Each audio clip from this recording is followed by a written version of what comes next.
On the second pace, the Tai unleash their battle plates and arsenal ships to fight our moons.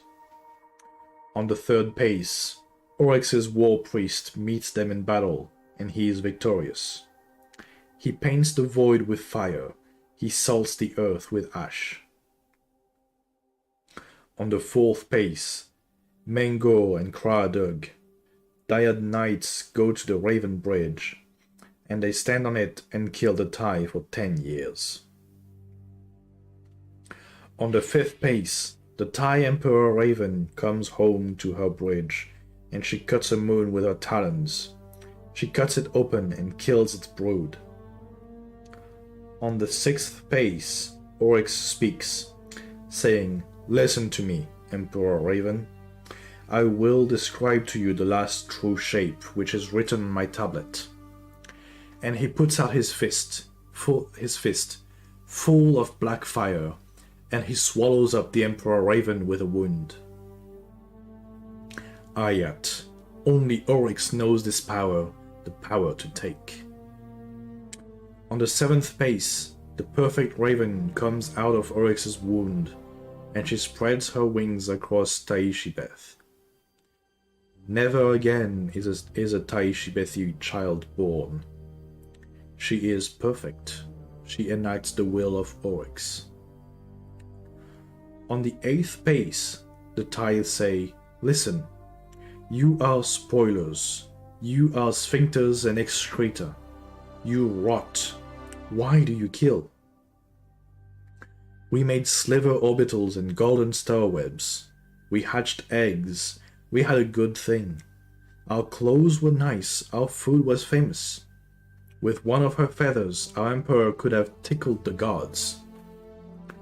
On the ninth pace, Oryx says, "This is the only God.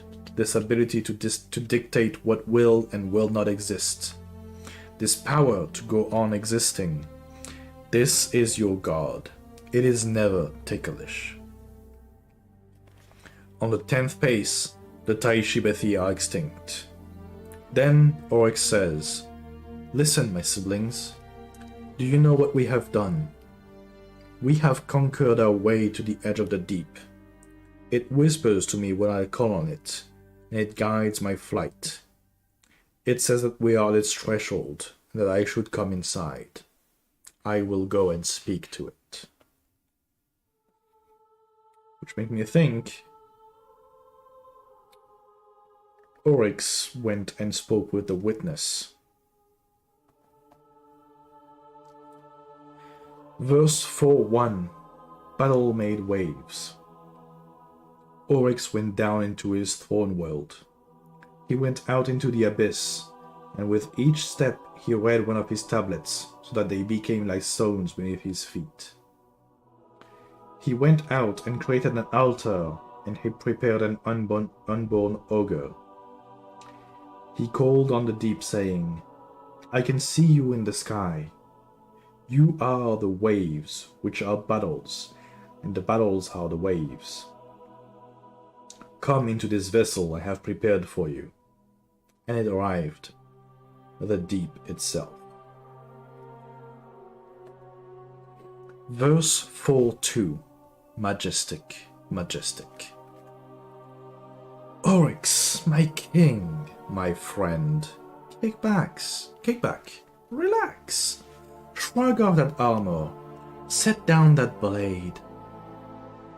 Roll your burdened shoulders and let down your guard. This is a place of life, a place of peace. Out in the world we ask a simple, true question. A question like, can I kill you? Can I rip your world apart? Tell me the truth, for if I don't ask, someone will ask it of me. And they call us evil. Evil. Evil means socially maladaptive. We are adaptiveness itself. Oryx, how do we explain it to them? The world is not built on the laws they love. Not on friendship, but on mutual interest. Not on peace, but on victory by any means. The universe is run by extinction, by extermination, by gamma-ray bursts burning up 1,000 golden worlds, by howling singularities eating up infant suns.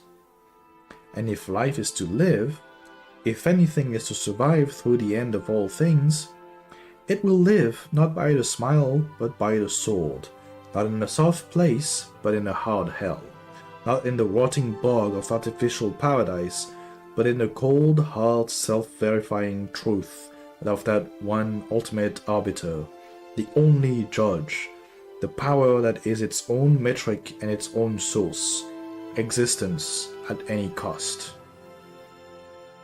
Strip away the lies and truces and delaying tactics they call civilization, and this is what remains, this beautiful shape. The fate of everything is made like this. In the collision, the test of one praxis against another. This is how the world changes. One way meets a second way, and they discharge their weapons. They exchange their words and markets. They contest, and in doing so they petition each other for the right to go on being something, instead of nothing. This is the universe figuring out what it should be in the end. It is majestic. Majestic. It is the only thing that can be true in and of itself, and it is what I am.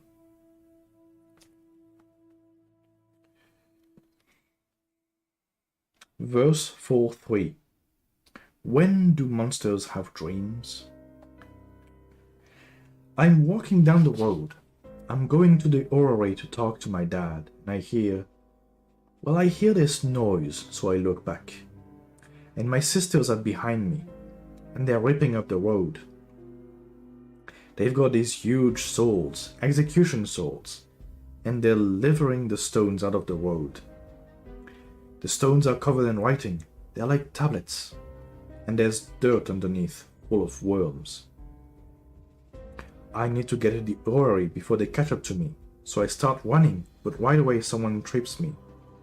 It's my dad. He's got his foot out, and he grabs me by the horns and just slams me down on my face. I'm in so much pain that I nearly throw up a worm. Why weren't you ready for this? Dad says. He's wearing glare goggles, those shiny goggles that he'd use to save his vision during lightning storms or sea fire. All three of his eyes reflect me. Didn't you know they'd be jealous because they couldn't come to the orrery and talk to me? Didn't you know they'd move against you?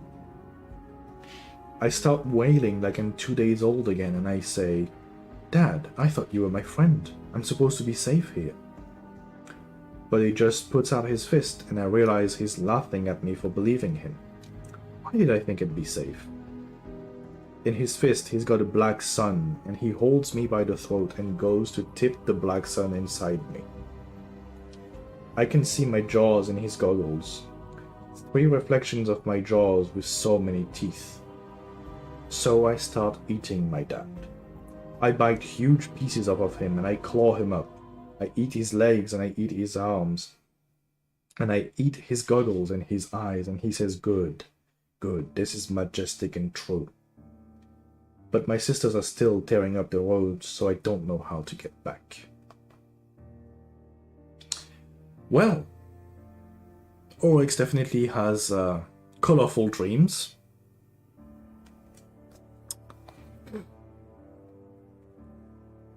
Verse 4:4. More beautiful to know. Sometimes I wonder if I'm a nihilist. I don't do much except write things. That's what they say about me.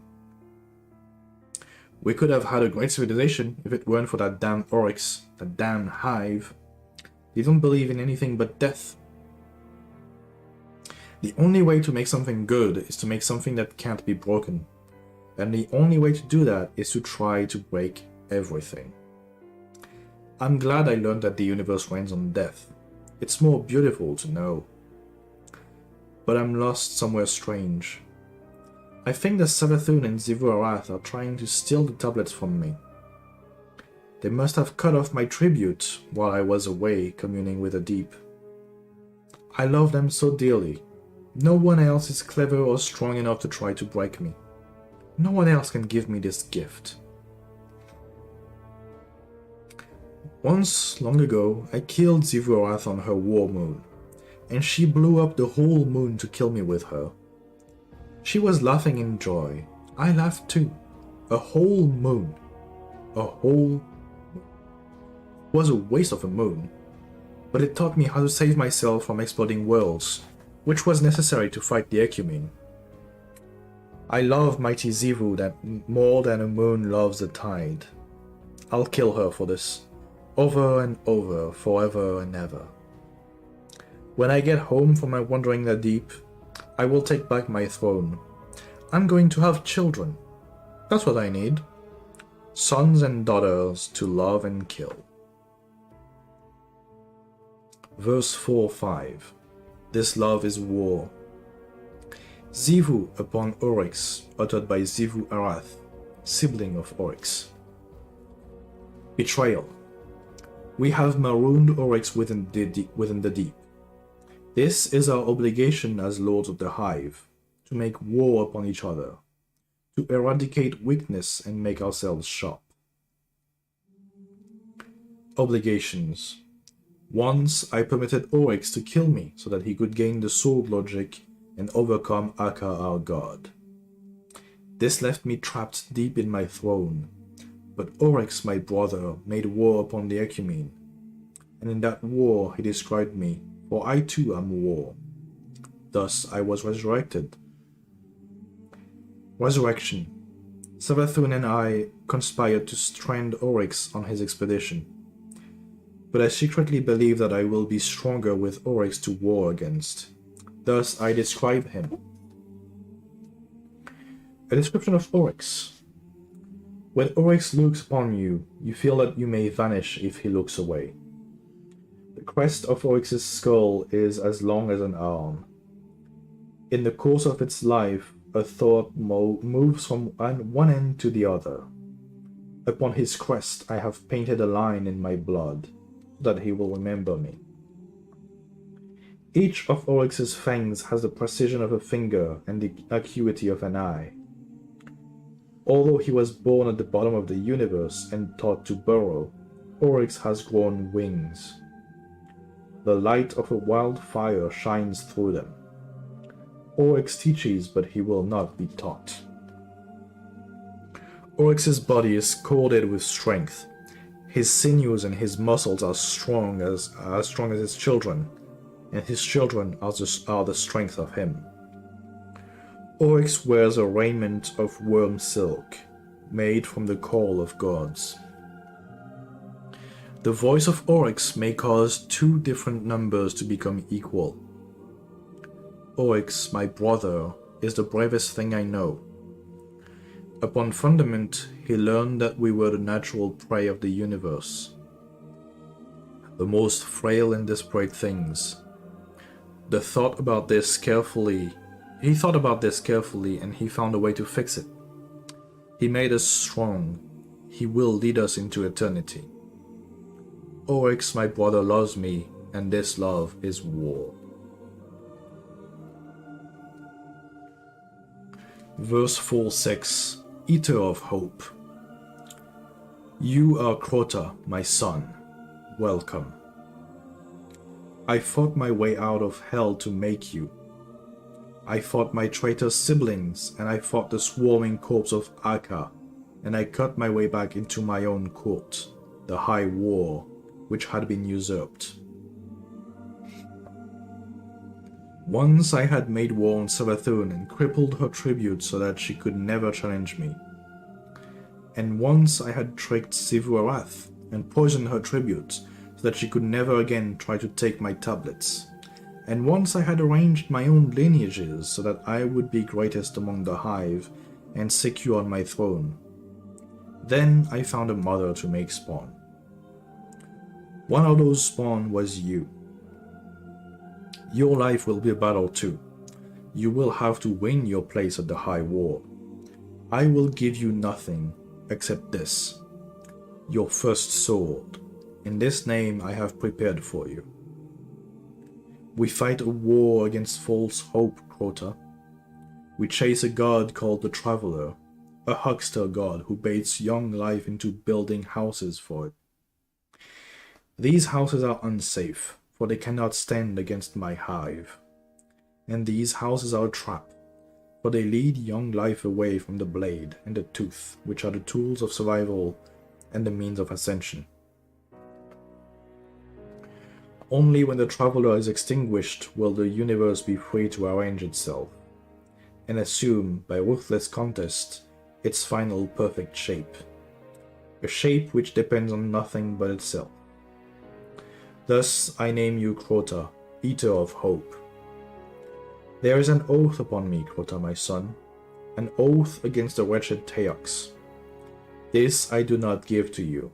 It is for me, your father, to bear. Let's go meet your aunts and uncles.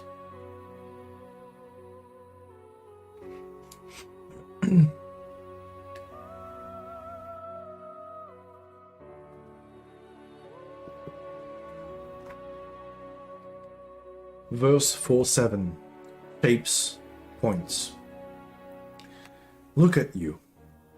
Already you are grown, my daughter. Already you are a wizard. Have I been away so long? Now you are Ir Anuk, and Savathun cackles and rages at your brilliance.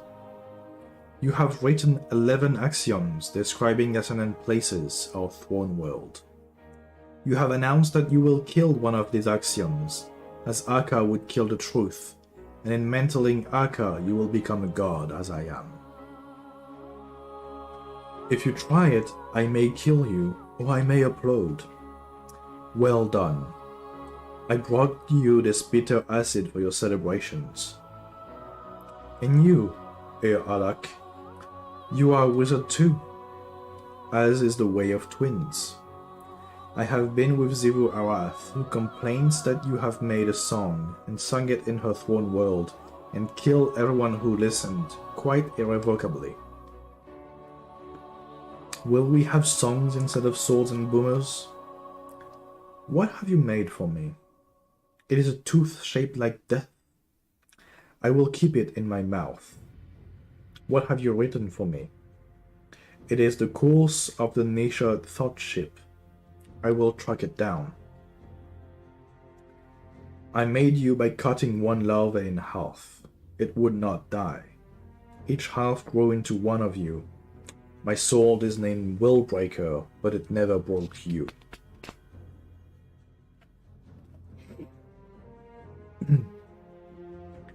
Verse 4:8. The Partition of Death. One day, Oryx decided to grow new wings. While he wrestled with his worm, he came upon his twin daughters dying in a wound between places. What are you doing, my daughters? He asked. He was afraid that Ir Halak and Ir Anuk were trying to go into the deep, where only the tablets of ruin were allowed Oryx to go. We are dying, father, they said, as many times as we can manage. That's adorably precocious. Oryx shook his new wings. But why? We propose a method by which ascendant souls can be detached and integrated into a tautological and autonomous thanatosphere, which we tentatively term an oversoul. Oversouls can be stored in the throne world as a mechanism of enhanced death resilience. As a side effect, new refinements to our death song may be achieved, moving us closer to a generally effective paracausal death impulse. Oryx brandished his sword. Speak the royal tongue, or I'll pin you up for air to eat. If we can separate our deaths from ourselves and hide them, we will be hard to kill. Oryx went to his son Crota. Go, keep an eye on your sisters. You can learn cunning from them. But while Oryx traveled to observe the deep to destroy an ancient fortress world, Crota conspired with his sisters to learn their secrets. I too will experiment with a wound, he said. With his sword, Crota cut open a new wound into a new space. In here, he thought he might obtain a secret power. Out of this wound came machines called Vex. They invaded Oryx's throne world. Yep, Oryx was like, you know what, I'm gonna try something. And then allowed the Vex to enter Oryx's throne world. Good job, Crota. Verse 4:9. Open your eye, go into it. The Vex cluttered around, constructing large problems. At first, their constructions were deranged because they didn't understand the sword logic, which defined all rules in Oryx's throne world. The geometry perplexed them. I'll cut them apart, Crota said. But just then, the Vex ritual of better thoughts manifested a mind called Kuria, Blade Transform. Kuria deduced the sword logic. I have to kill everything, Kuria resolved. Then I will be powerful. Crota's gate began to emit warrior Vex, huge and brassy. He leapt forward to fight them, but they blinked away. After they fled from Crota, they killed 2,000 of Oryx's acolytes, and 10,000 of his thrall. Soon they had established themselves as power in this world by right of slaughter. Come forth, sister wizards, called Ir Ahalak. We need you. Ir Anuk pulled the sword star out of the sky. Together the wizards charged it with killing power, and they made an annihilator totem, which they used to smash the Vex. Close the wound, brother Crota, Anuk ordered. We will find a cunning way to destroy them, but only after they stop constructing problems on us. But Kuria had instanced itself to the other side of the gate, and built a holdfast to keep the way open. Kuria's objective was to exploit the paracausal physics of Oryx's throne to become divine. It organized a series of test invasions. For 100 years of local time, the siblings fought the Vex.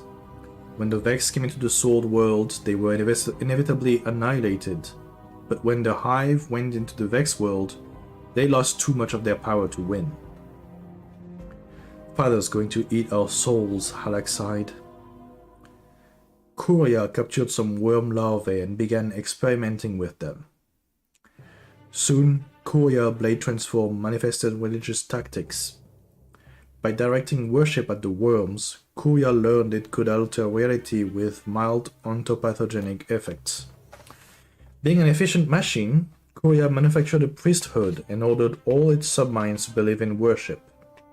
Then set about abducting and killing dangerous organisms, so it could bootstrap itself to Hive godhood. For some vexed reason, Kuria never attempted to introduce worm larvae into its mind fluid. Savathun was laughing because she had tricked Crota into cutting that place. This drew the attention of the Wormar god. Oryx, called Air, set your house in order.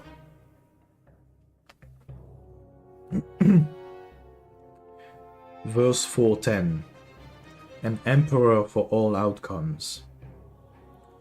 Oryx rushed home and read from the tablets of ruin. He put some of the Vex into wounds to be taken by the power of the deep. Thus he turned the Vex against each other. Kuria manifested a range of tactics, but none of them were adaptive. Oryx crushed all the Vex in his throne. Oryx thought that he should study geometry, like the Vex. It was the map of perfect shapes. But first he had to punish imperfection. My son, he said, this is your punishment. Come home glorious or die forgotten.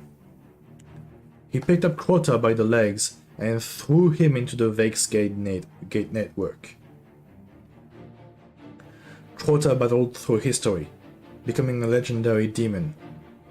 In his early centuries, he often spared a few victims to hear oaths and protests against his father. Later, he came to understand Oryx, and he made temples and monuments wherever he went. Meanwhile, Oryx brooded on the Vex. "I've met a worthy rival," he said. "They want to exist forever, just as I do, but I don't understand them." At this, his worm began to chew on him, for he was bound to understand. He called Savathun to meet in the material world. She told him that the Vex worked tirelessly to understand everything, so that they could build a victory condition for every possible end state of the universe. "Then I must be a better king," Oryx said. "If they want to build an emperor for all outcomes, then I will be the king of only one. I will follow the deep wherever it goes and document its power. Let us create a catalogue of the grave worlds, which will be our map to victory." Oryx knew that all life could be described as cellular automata, except for that life which understood the deep or the sky, and thus escaped causality. Out of love for her brother, which was the same as the desire to kill him, Savathun leaked a secret to Xivu Arath. "Listen, Xivu. Oryx's throne world has been compromised. You can cut your way in from here." Xivu Arath used this to plan an ambush.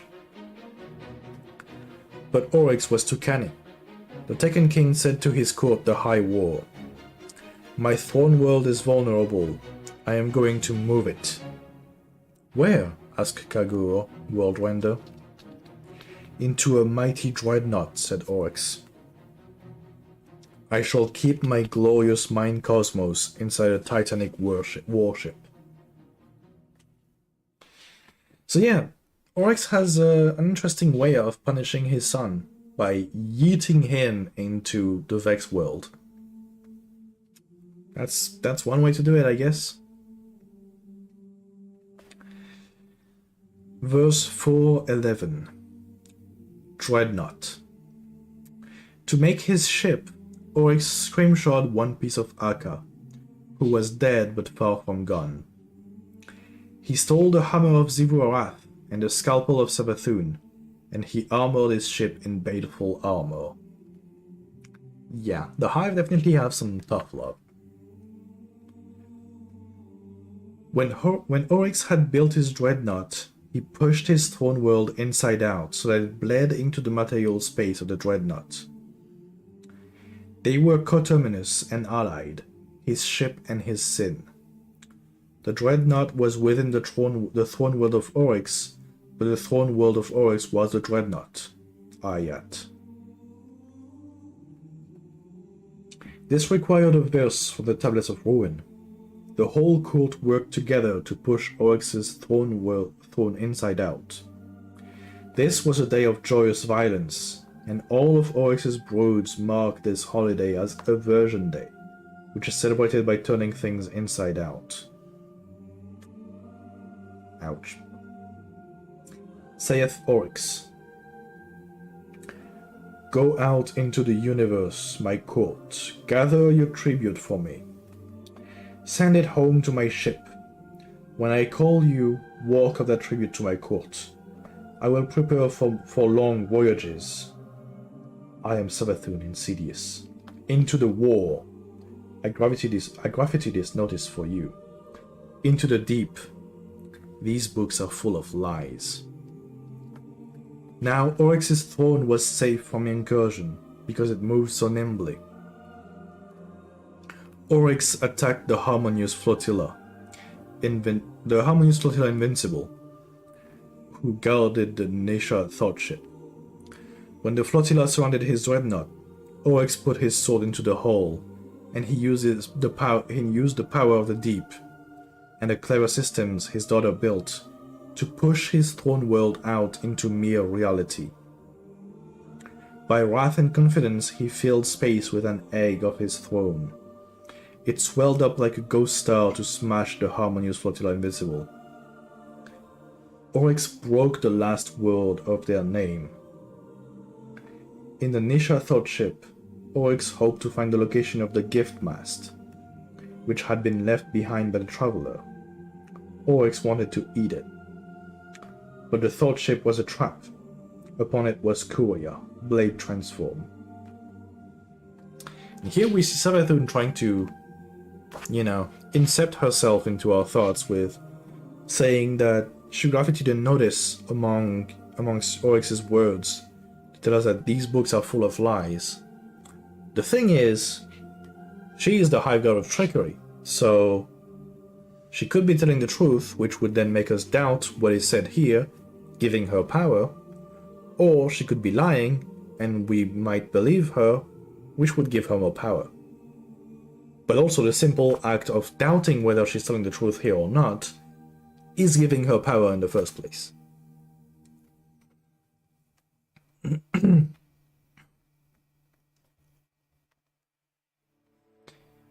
Here we have a bit of a dialogue between Kuria and Oryx.